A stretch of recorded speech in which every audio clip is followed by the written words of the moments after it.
Je suis franchisée donc d'O2 depuis le 1er avril 2015, ça va faire 4 ans. Mon parcours, c'est une reconversion à 50 ans environ, après une trentaine d'années de direction d'école supérieure et la création d'une première entreprise, mais en solo, pas en franchise.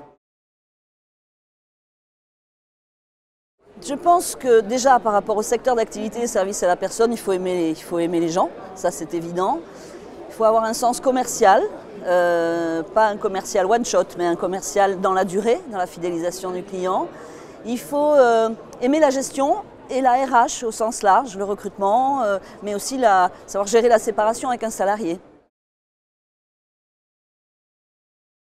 Les valeurs.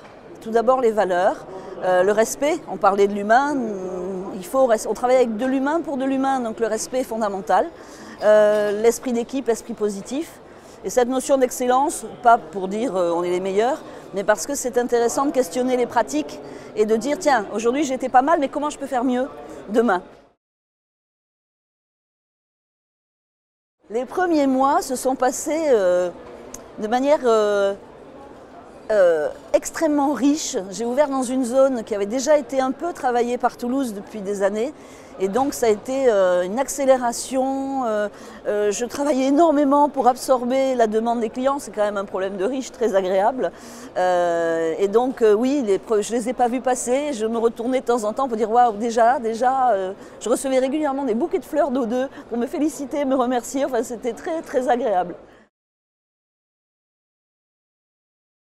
Prendre le temps d'étudier son projet, mais de se poser les bonnes questions. On parle d'entrepreneuriat, on parle bien sûr d'une belle aventure, mais d'une aventure où on travaille beaucoup et où on est au premier rang devant le bateau, donc on prend des paquets d'eau, c'est normal, les entrepreneurs prennent des paquets d'eau, mais c'est une liberté à laquelle je ne renoncerai pas.